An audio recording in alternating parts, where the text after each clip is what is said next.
Hello, welcome to today's Living and Learning. I'm Allison Kinnear, and Living and Learning is where I jump on to Facebook Live on Wednesdays at 3 p.m. and just talk about living and learning.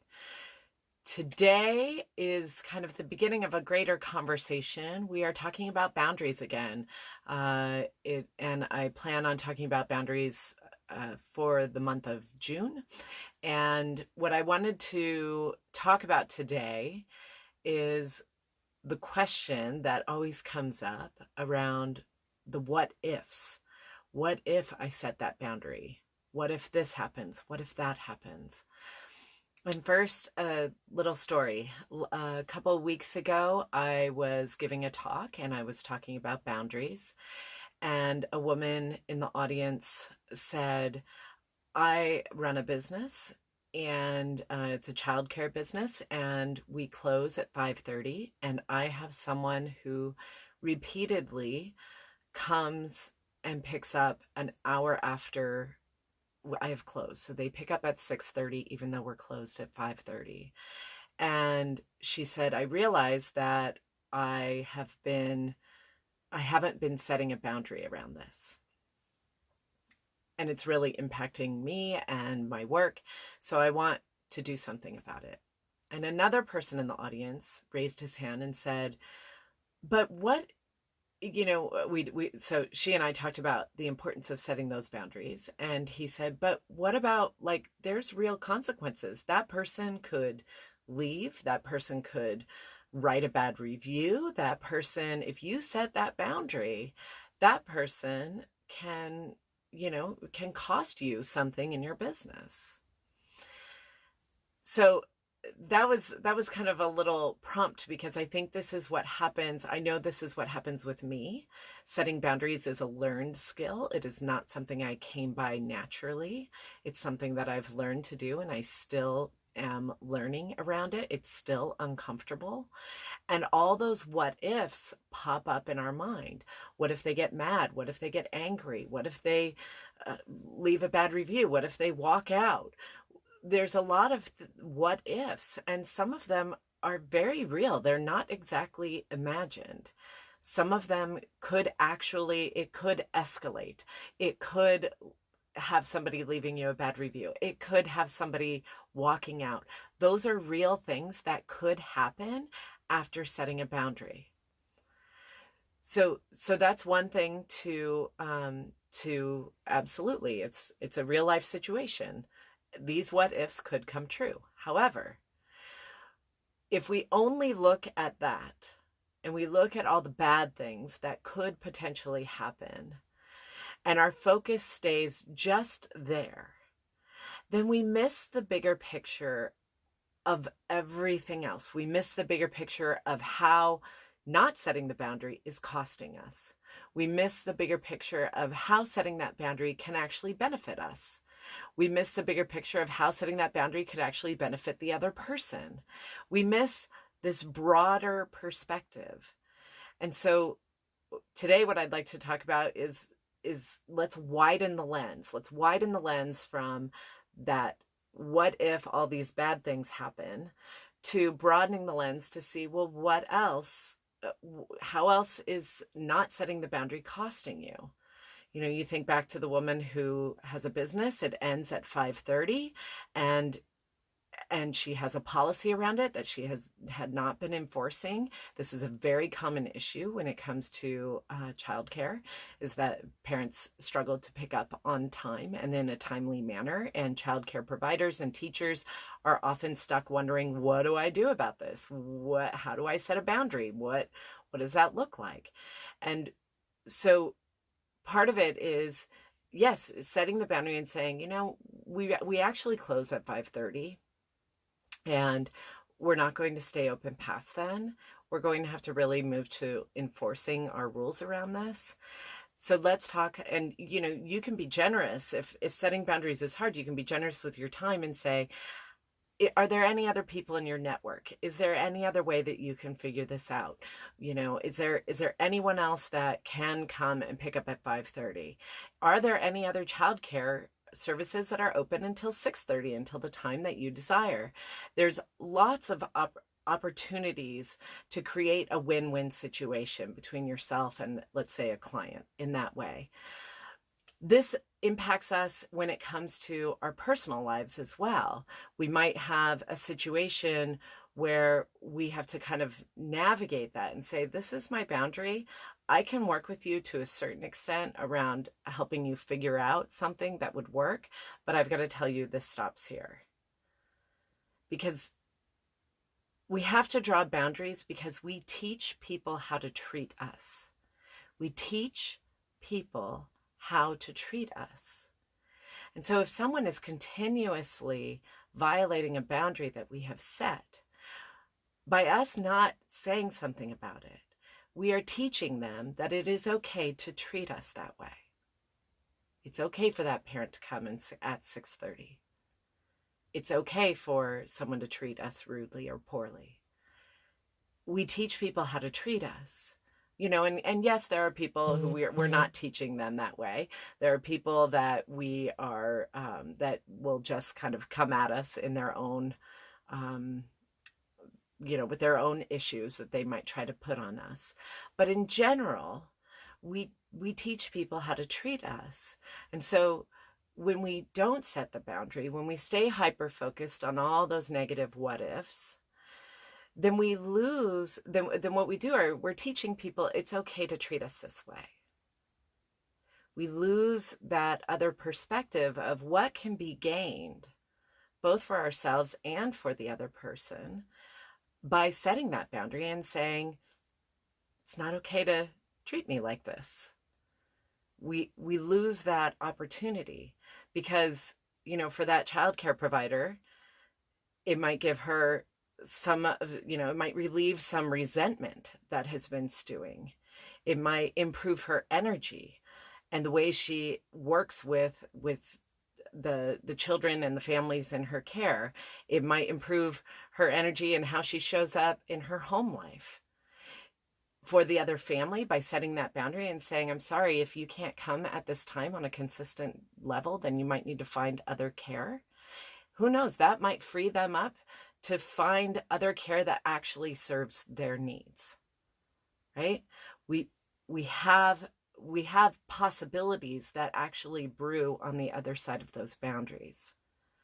I had a recent interaction a couple of months ago. I'm on a board and there was a disagreement between myself and another person on the board, and she shared her point of view. I shared my point of view, and things were kind of calm. But after I shared my point of view, which was different and in opposition, she began shouting and yelling at me and talking to me in a really condescending way. And I was frozen a little bit. Again, learning boundaries is new for me. Not new, but I mean, I've been doing it for several years, but it's still a practice. And one of my biggest fears is that people are going to get angry at me. And here was a person getting angry with me.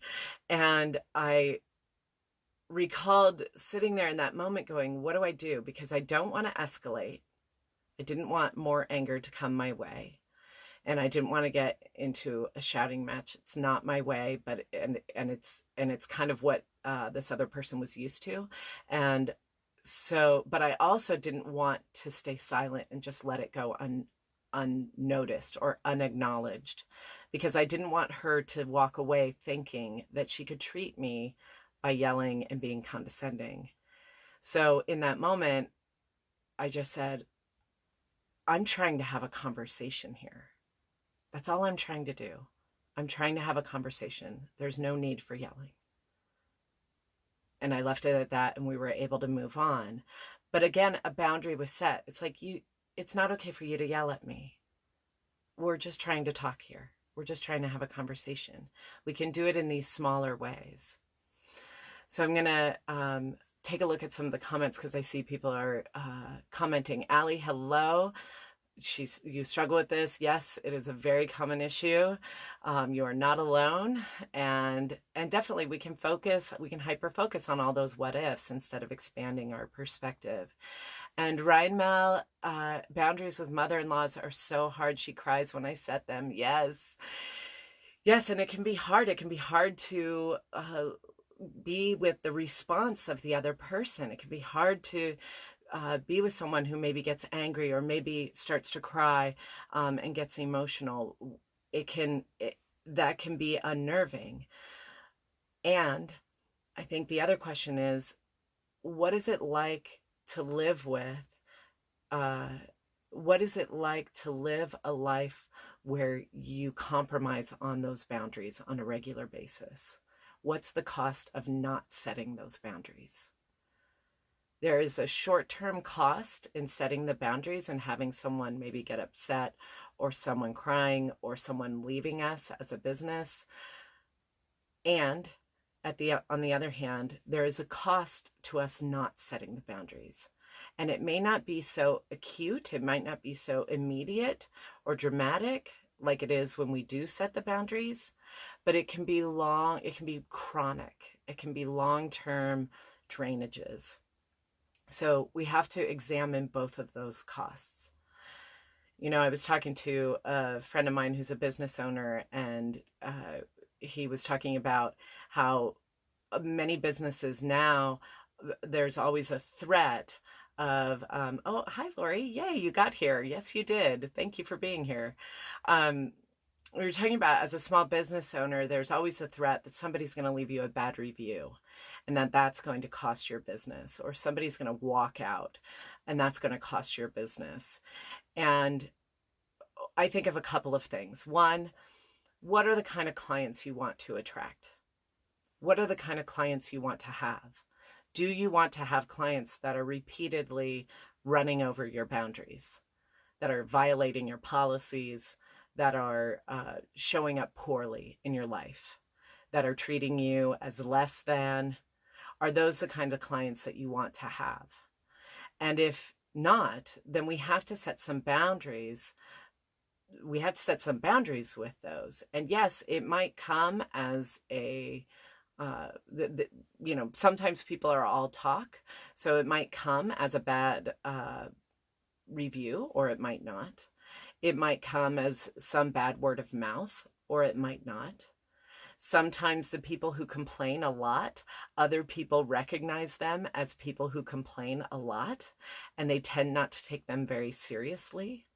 But if you as a business owner are acting in integrity, if you as a business owner are acting with transparency and integrity and generosity and kindness, then setting some boundaries will typically garner you more respect than anything. And yes, there might be some one-offs, but those people who tend to be one-offs tend to be people that everyone recognizes might have some other issues going on. Hi, Erica. Hello. Welcome, welcome.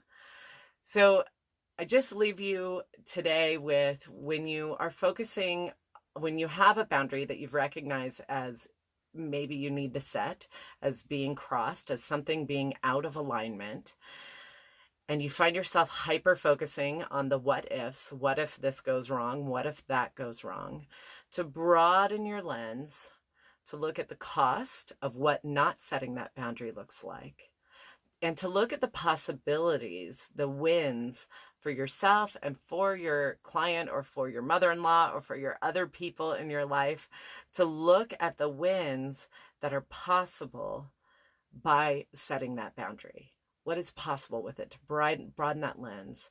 And also to think about that the way you teach people how to treat you. So by not setting that boundary, what are you teaching other people? And by setting that boundary, what are you teaching other people? So that was a lot to fit into a good little 10-minute